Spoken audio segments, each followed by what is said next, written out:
Citizenship. What comes to mind if I say that one word?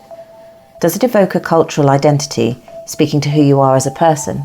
Is it nothing more than a reason to skip the long border queue when you return from holiday?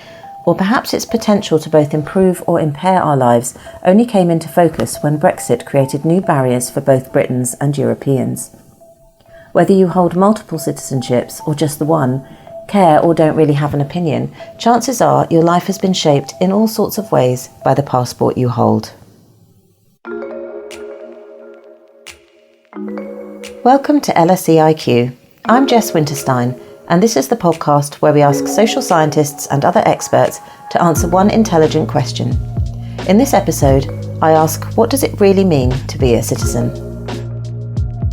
We're going to travel across continents and through time to take a look at citizenship in all its complexities, uncovering how decisions made by a 19th century West African Gola ruler connect to today's Liberian land ownership laws, why British citizenship became racialised in the decades following the Second World War, legislation that led to the Windrush Scandal, which devastated the lives of hundreds of Black Britons, and how Bolivian migrants in the present day have struggled to create new lives in Chile. But first, what exactly is citizenship?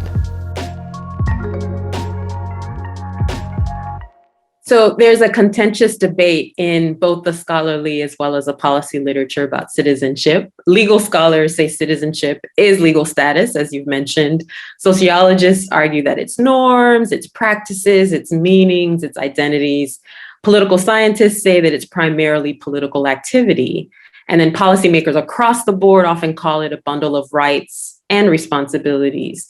I argue throughout my book that it's all those things, but also more. I'm speaking to Dr Robtel Neajai Pailey, Assistant Professor in International Social and Public Policy at LSE, and author of Development, Dual Citizenship and Its Discontents in Africa, The Political Economy of Belonging to Liberia.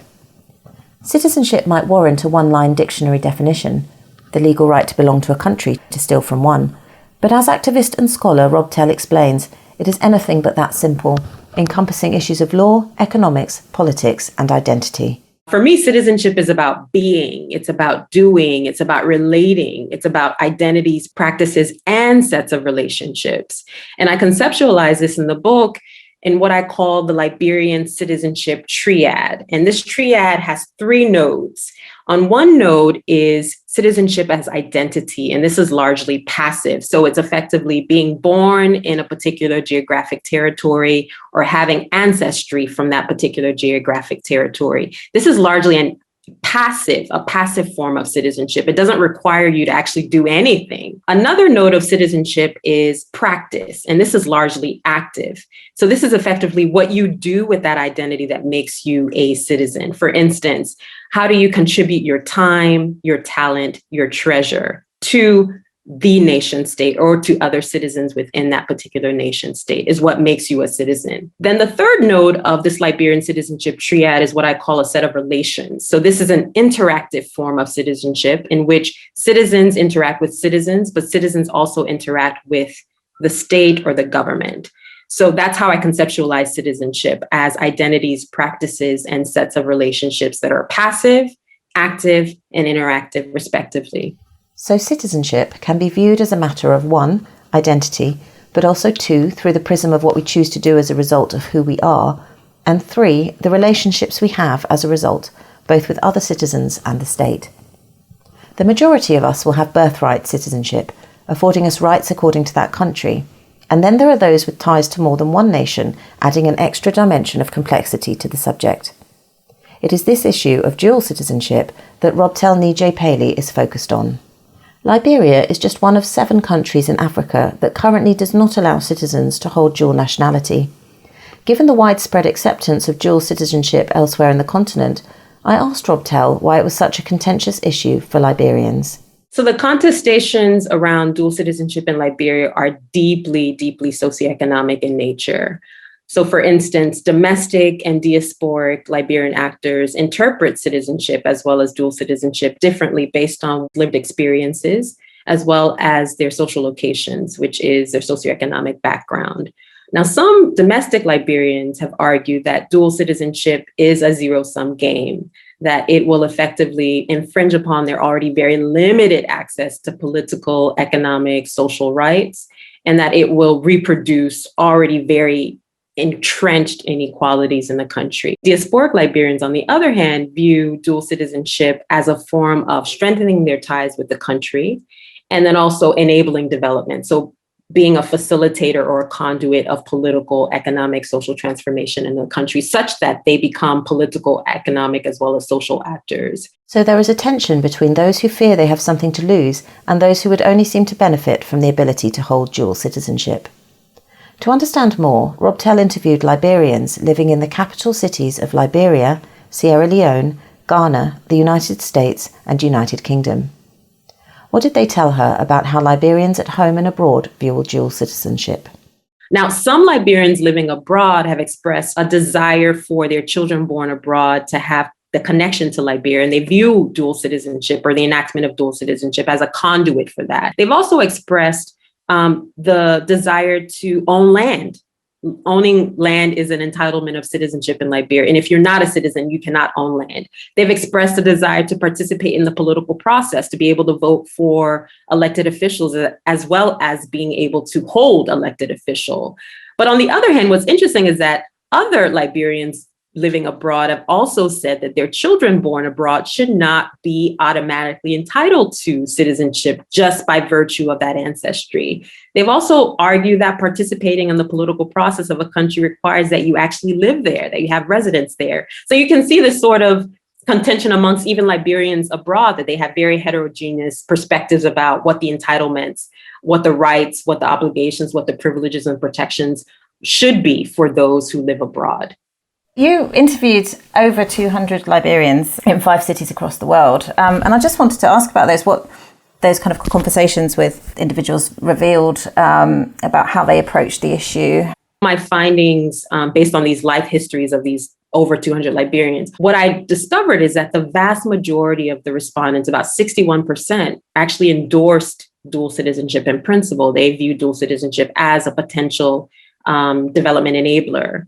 15% of my respondent pool supported dual citizenship with reservations. So they argue that there's an important need to insert safeguards such that people don't violate Liberian laws. They also talk about the fact that it's important to ensure that would-be dual citizens don't have the same political rights as those who are resident in the country. So for instance, they argue that would-be dual citizens should not be entitled to run for the presidency. They should not be entitled to be appointed the Minister of Defense, given the divided loyalties paradigm. About 4% of the respondent pool were actually quite ambivalent about dual citizenship. They didn't reject or support it outrightly. They were a bit more agnostic in their perspective, not on one polar end or the other. But what I found particularly interesting is that 18% of my respondents rejected dual citizenship outright, and they did so in such a staunch manner. The vast majority of those who rejected dual citizenship were those who were based in Monrovia, the capital of Liberia. Okay, so out of the 202 Liberians interviewed, 123 were in favour of dual citizenship, 30 approved with some reservations, 9 didn't really take a side, 3 didn't record a response, and 37 rejected the idea outright. For an idea of why those 37 said no, let's hear a little about a former warlord and a US military pilot. In the book, I talk about something called the Taylor-Corkrum Nexus. And this is a nexus that is emblematic of 2 diasporic transnational actors, Charles Taylor, who was a warlord turned president of Liberia, lived in the United States for a number of years and returned to Liberia to actually work for the government of Liberia at the time in the mid-1980s. He was accused of mismanaging about $1 million from the state coffers. He fled back to the United States and was able to come back as a counter-revolutionary and begin a protracted 14-year armed conflict that killed hundreds of thousands of people, displaced hundreds of thousands of people. And people will argue that that is emblematic of the Janus face of Liberian diasporas. On one hand, they help to fuel conflict, but they're also political activists who have tried to end or curb the continuation of the armed conflict. Another emblematic representation of that Taylor Corkrum nexus is Ellen Corkrum, who is a Liberian-born U.S. pilot who came back to the country to work on aviation reforms. And she too was accused of siphoning off hundreds of thousands of dollars from the Liberia Aviation Agency. She fled back to the United States. She had U.S. citizenship, and the Liberian government has been trying to extradite her back to Liberia for a number of years and hasn't been able to because of the extradition treaty not being strong enough to return Liberians who are accused of gross mismanagement of funds. So there have been so many cases within the past, I would say 5 or 6 years, of Liberians who've returned to the country who've gotten their hands caught in the national coffers. They have not been prosecuted. Many of them have gone back to their country of settlement, and the government has not been able to ensure that they face the full weight of the law. With high-profile incidences like this, we can see why those 37 Liberians rejected the idea of opening up citizenship further. There are such cases where diasporic Liberians have flouted the law for their own gain, and then there is another issue entirely. You may remember that Robtel Neajai Pailey said that only Liberian citizens are entitled to own land. In a chapter titled "Give Me Your Land or I'll Shoot," she explores the first documented conflict over land and land ownership in Liberia. King Zoluduma ruled a region of land which now contains the Liberian capital city, Monrovia. What does his story tell us about this key issue? So there's an uncorroborated account in the colonial archives that King Zoluduma of Cape Mazarado, which is on the coast of pre-settler Liberia in the 1800s, was held at gunpoint in December 1821 when he refused to cede indigenous land to agents of the American Colonization Society, what we term as the ACS. Now, the ACS comprised white pseudo-abolitionists who were attempting to repatriate free and formerly enslaved Blacks back to West Africa during this period. As the story goes, these white agents of the ACS coerced the king into selling land, which would eventually be given to Black migrant settlers.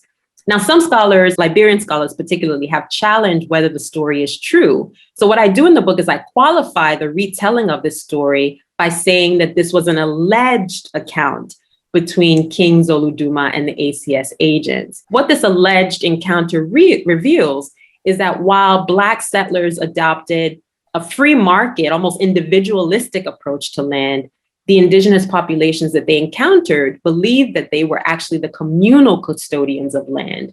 Now, one of the most important entitlements of citizenship in Liberia is the ability to own land. And this is largely a result of the country's history of Black settler state formation. While land ownership or private property ownership was a requirement for being considered a citizen, and as a result, really was biased against those indigenous populations for the first 100 years of the country's history. And this is in the early part of Liberia's history. The settlers decided this. It has now, land ownership has now become a right or entitlement of citizenship. So that story, "Give Me Your Land or I'll Shoot," is the retelling of this first encounter over land and land ownership, and how it's had a magnifying sort of ripple effect on how we view citizenship and the connection to land ownership in Liberia. So land has been an important facet of Liberian citizenship from the country's foundation, when indigenous populations were allegedly forced to cede land to the new settlers who, steered by the American Colonization Society, arrived with Western ideals of a free market economy. For Liberians, then, the subject of citizenship is firmly intertwined with its settler past and birth as an independent African country. Its laws created to provide at least a framework of legal, political and economic security to those building the nation. But what happens when this protection fails and those rights are not upheld? The next part of our exploration takes us from Liberia to the UK, a country that allows dual citizenship and yet has a shameful history of reducing the rights of its own citizens along racial lines. And I came here as a British person, a baby in arms. I've been here since I was 3 months old, so next year I've been here 60 years. I don't know any other country. At some point, I became deemed illegal in my status in this country. I became deemed illegal and suffered a lot of stress, dehumanization, and humiliation to my being, my sense of purpose. I was stripped of all the dignity as a human being. That was Glenda Caesar and Michael Braithwaite, both victims of the UK's Windrush Scandal. The scandal saw the children of Commonwealth migrants wrongly detained, denied their legal rights, and in at least 83 cases, wrongly deported. While it's been framed by the government as an appalling mistake, it's hard to ignore the fact that all those caught up in events were connected to the Windrush generation. Black citizens from the Caribbean whose families had exercised their legal right to migrate and live in the UK in the 1950s. And this is not the first time Britain has cast adrift its citizens. Dr Ian Sanjay Patel is LSE Fellow in Human Rights. In his book, We're Here Because You Were There, he explores the history of the end of the British Empire and looks at how the country's attempts in the 1960s to block entry to legitimate but non-white citizens redefined British citizenship along racial lines. A history that, he explains, has a personal angle. I always knew that my father's family had struggled to enter the UK. My family has origins in India, but my father's family had actually moved to East Africa, to Kenya. And growing up, I was always aware that there was an entire immigration law that was passed, the 1968 Commonwealth Immigrants Act, that made it very hard for my father's family to enter the UK, despite the fact that they had full British citizenship. And I was always aware that there was something of a contradiction here, that you had fully fledged British citizens who were being described as immigrants and who had to circumvent an immigration law designed to block their entry, despite the fact that they were British citizens with British passports. And so I always knew that there was more to this story, and that actually I always wanted to read a full account of what happened here. And that was the initial motivation for writing the book. In his book, Ian reveals how Britain worked to maintain its influence overseas while guarding its borders through a series of nationality and immigration acts. Legislation that was to alter the relationship between citizen and country and create a two-tiered citizenship system that favoured its white citizens and which paved the way for the Windrush Scandal of today. This is not a short or easy saga to digest, but it starts with the 1948 British Nationality Act, brought in by Clement Attlee's government. The Labour Party's great victory shows that the country is ready for a new policy to face new world conditions, that it believes that Labour has the right policy and also has the men to carry it out. After the end of the Second World War, the British found themselves in a difficult position. Britain was still very much an empire and was keen to redefine British imperialism in the post-war world. However, India had gained independence in 1947, and also the old imperial relationships with the former white dominions, Canada, Australia, and New Zealand, chief among them, had also changed. Those countries had joined the United Nations as separate countries, as sovereign states, rather than within an imperial Commonwealth bloc.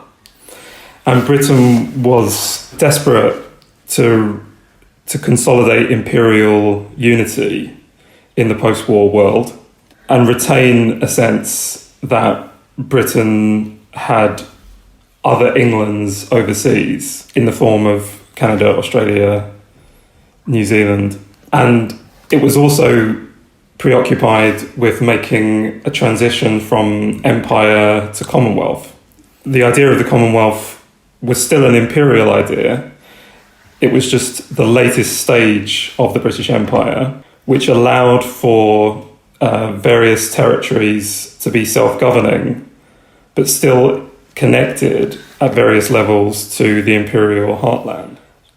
And so the 1948 British Nationality Act was a constitutional and imperial device designed to link the citizenship regimes of Canada, Australia, New Zealand, the former white dominions, to Britain, the imperial motherland, as it were, but also retain countries like India that were now independent within the Commonwealth idea. So the British passed the 1948 British Nationality Act as a constitutional consecration of the new imperial Commonwealth in the post-war world. But what they didn't realise was that the specific provisions of the 1948 Act would have enormous ramifications for post-war migration. Commonwealth citizens, whether they were in Canada or whether they were in India or places like Jamaica, had full rights of entry and residence in the UK. So when faced with the end of its empire, Britain decided to maintain imperial unity through its subjects in the colonies, legally connecting them to the country with all the protections of those born in the motherland.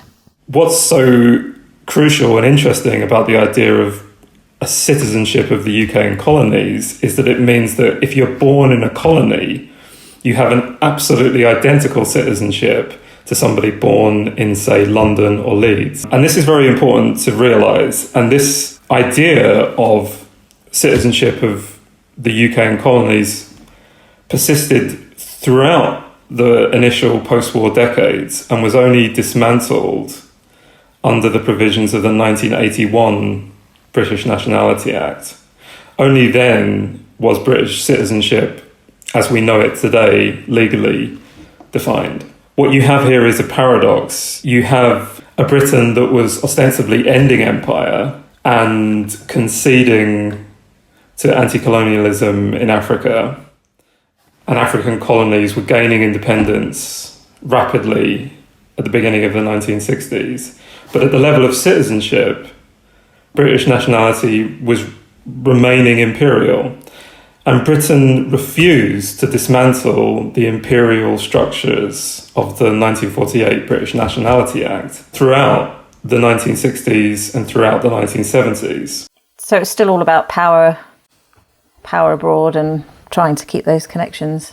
If you're asking the question, why did British citizenship unfold in the way that it did in the post-war decades, you're immediately led to questions of Britain's national identity and Britain's empire in the post-war period. And what we learn is that there was never an end of empire moment. What happened was that around the time of the end of the Second World War, Britain transitioned from empire to Commonwealth, not as an end of empire, but simply as the latest stage of empire. And we've continued to see Britain define itself in terms of a Commonwealth rather than a nation state.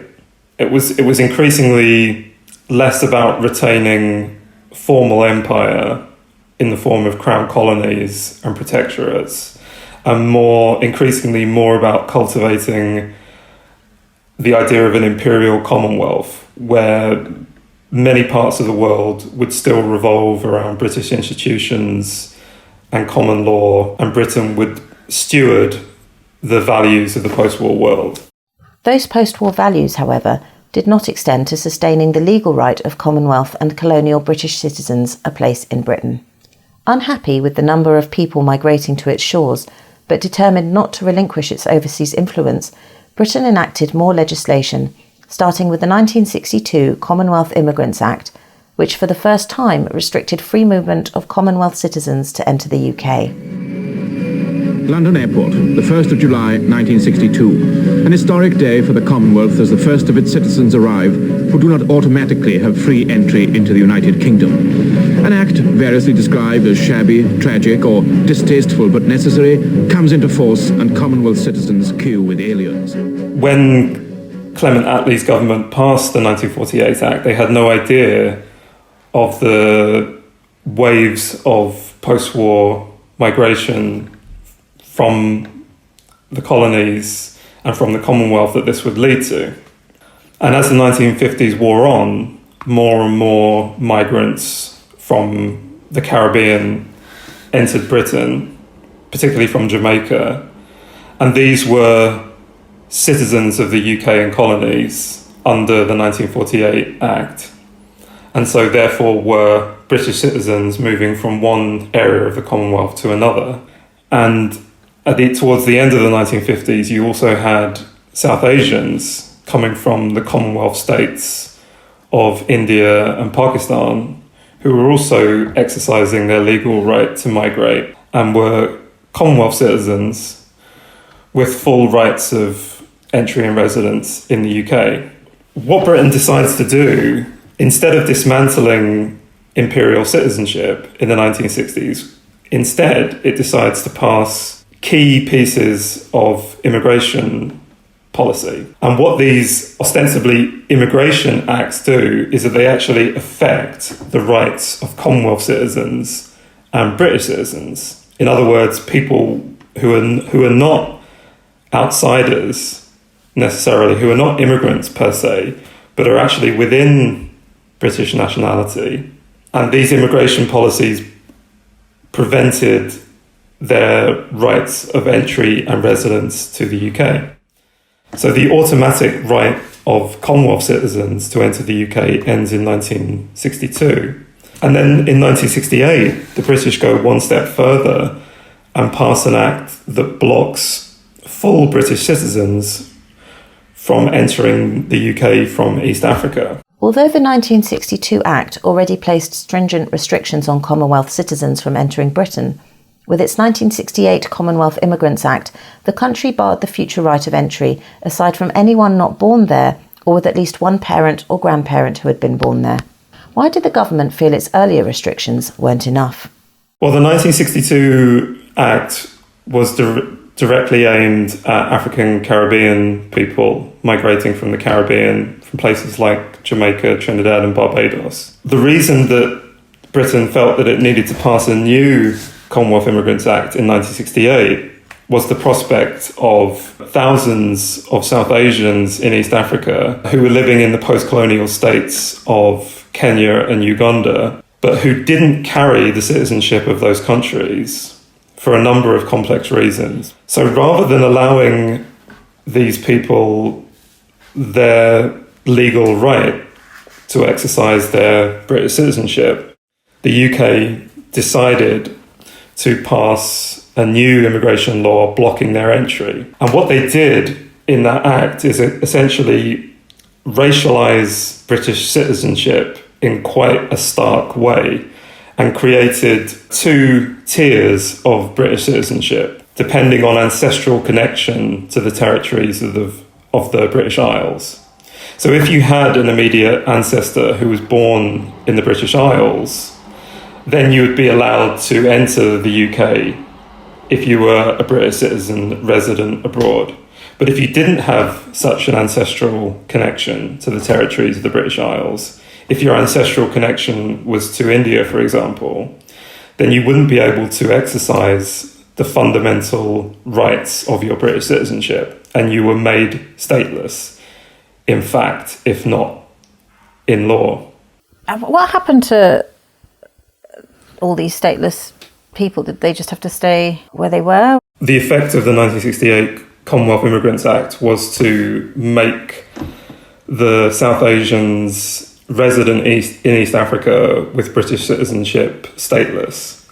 Although they continue to be described as British citizens in law, in reality, they were unable to access the irreducible minimum of what constitutes a nationality, the ability to move and live and work in the country that you belong to. The South Asians in East Africa who were British citizens, who were now unable to exercise their right to migrate to the UK because of the 1968 Commonwealth Immigrants Act, were now in a terribly vulnerable position. They found themselves unable to move to the UK, which was their legal homeland.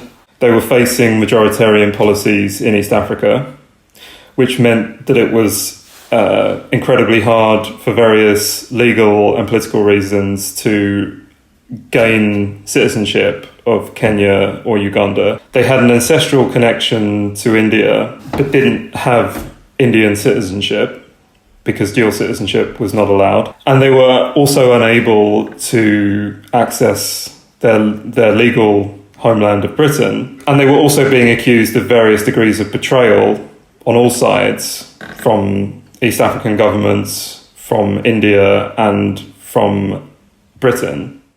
Having created a community of legal British citizens through its Commonwealth, Britain then worked to keep these non-white citizens, many of whom were living in countries undergoing their own political shifts and facing persecution, outside of its borders. Let's circle back to that first definition of citizenship for a minute, the legal right to belong to a country. Now, through no fault of their own, the South Asians in Africa suddenly, and very legally, did not belong. What does such wholesale rejection do to people who until then had always been considered British? The South Asians in East Africa, they were kind of on the fault line between old and new worlds. So you have this bizarre situation where they're saying, we're British, and Britain saying, no, you're not British, you belong to India, and India saying, no, you don't belong to India, you belong to Britain or to the countries you're resident in, East Africa, and the East African countries saying, no, you're British, you're Indian, so it's this sort of tripartite rejection.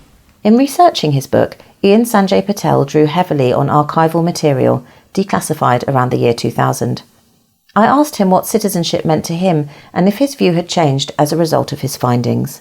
I think for me, the idea of citizenship remains quite a romantic one.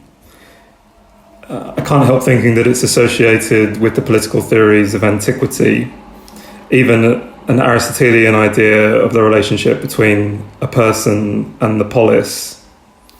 And clearly, the notion of citizenship brings up in our imagination a rich array of rights and also duties. Citizenship is clearly both a legal reality and also a social and political reality. At their most fulsome, theorists of citizenship imagine that when we exercise our citizenship, we embody the social and political unity of the political community. But in reality, this is often a very embattled relationship. And in particular, paying attention to legal citizenship, we learn many of the struggles that people face, depending on all sorts of provisions in accessing their citizenship rights.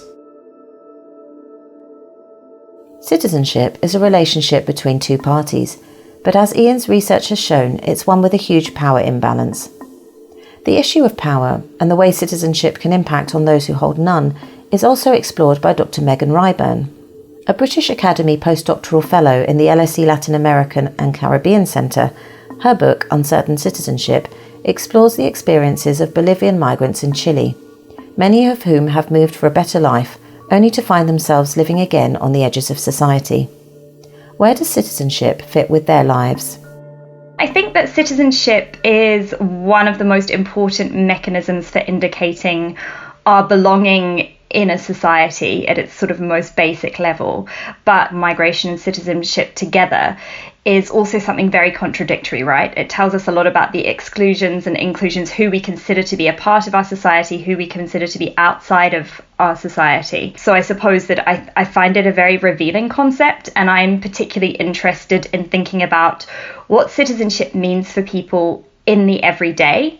So the contradictions inherent between having formal citizenship status or not, and then the substantive rights that we can actually gain access to, things like healthcare, like education, like decent work, social support, those kind of things. So I'm interested in what it means as a status and a piece of paper, but also what it means for people in the everyday. When I started this project, it wasn't necessarily going to be about citizenship. It was about kind of civil society more broadly and migrants in civil society. And then I just found that citizenship just seemed to be at the core of so much that I was talking about once I started to think about citizenship beyond being just a piece of paper. And I suppose what it really revealed to me is just how much race and gender and class impact on our experiences of citizenship.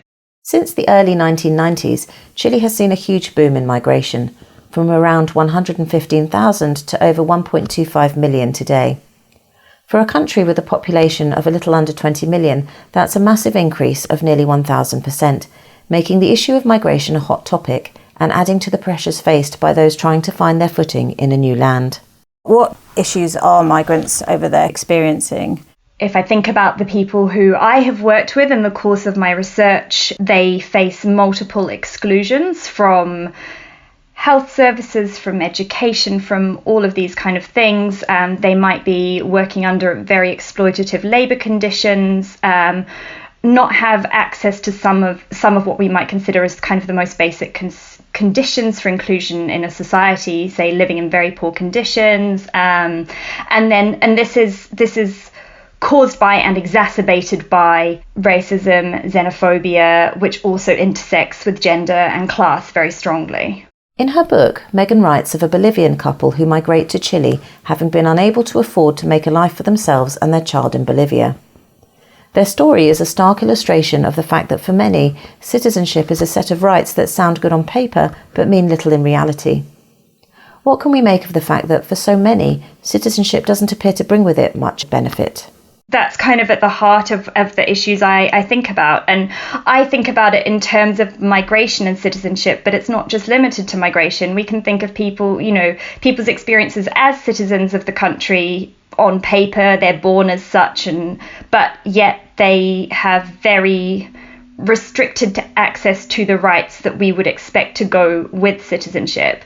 And that's powerfully contingent on social identities around gender, race, class, and so on and so forth. And I guess that it is when we think about citizenship and migration together that those contradictions are really revealed, and that's what I find really interesting about it as well. You mentioned at the start of my book, I kind of give an illustrative case of a couple who I worked with, and I talk about how whilst in Bolivia, where they're from, they may have citizenship on paper, but they are excluded economically particularly, but also from some really sort of, from other things we might consider a right of citizenship, like to education, for example. And so by going to Chile, their hope is that they may be able to improve some of these conditions, some of these substantive rights. But in fact, for them at least, this often did not play out to be the case. And in fact, they may face even more precarious circumstances, because not only can they not access these substantive rights, but this is interconnected with then having a lack of legal status, either as a citizen or somewhere sort of within the set of migrant statuses that we might think about as being related to citizenship.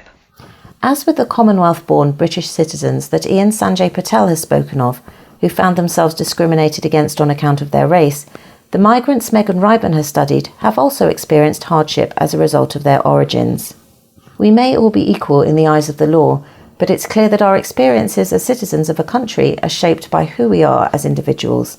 Megan explains. I think one way we can break that down in simple terms, and I can give something of a kind of example from my research, is to put it in the simple terms that say, upon moving to Chile, a Bolivian man with a university degree would very likely experience patterns of exclusion that are quite different from those of an indigenous Bolivian woman who hadn't finished secondary school, just to put it in very basic terms.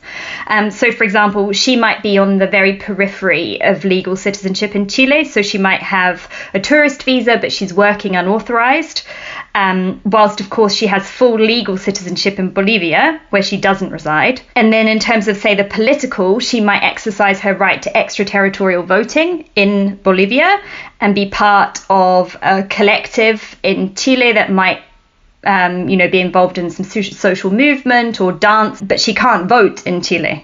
And then in terms of the social citizenship, she may have had better access to healthcare in Bolivia than Chile. But then the economic, she left Bolivia because she couldn't find wage labor there, and she's precariously employed, say, in agriculture in northern Chile. These are all very complex aspects of citizenship that play out across borders. And all of them could change depending on both her exercise of agency through everyday practices. So maybe she seeks assistance from a migrant organisation to apply for a visa, but also more structural factors. So I think if we break it down, that can be quite a good way of thinking about how citizenship plays out in the everyday across borders. Was the issue of citizenship something that mattered to them, or was it just something that they were obviously dealing with the day-to-day and it wasn't an issue in and of itself that they were focused on? That's a really interesting question, because I suppose there are different ways of answering that, because in some ways citizenship in its many facets was absolutely fundamental to how people were experiencing their everyday lives. So whether that was trying to access kind of scale up the visa ladder and get a different type of visa, or negotiating that legal status, or whether that was trying to access citizenship rights in terms of health, education, employment, and so on and so forth. It was like a fundamental part of people's everyday lives. But then if we think about citizenship purely as that piece of paper which says I am a citizen of X country, or I have a passport of this country, then the ways that people related to that were very different, and often had quite an emotional component to them. So even in the cases of migrants who'd been in Chile for a really long time and who may have been able to get legal full citizenship, it was interesting, their thoughts around it. Some felt that it was something they wanted because it was pragmatic, it was useful. They'd lived there for a long time, they may have started to identify with Chile. Others actually really didn't want it because they felt that they had been treated in sort of racist and xenophobic ways in Chile, and that for them they didn't want to have that nationality, and so they preferred to stay as permanent residents. In the few cases where it would have been possible to get legal Chilean citizenship, it was a very emotionally charged issue in different ways. Some people just saw it as a pragmatic thing and it was useful and that was it, and others saw it as very emotionally charged, and they were only prepared or interested in having Chilean as well as Bolivian citizenship because it was possible to have dual citizenship. Had they had to give up their Bolivian citizenship, they wouldn't have wanted the Chilean one. So I think it's a very emotional issue. Definitely.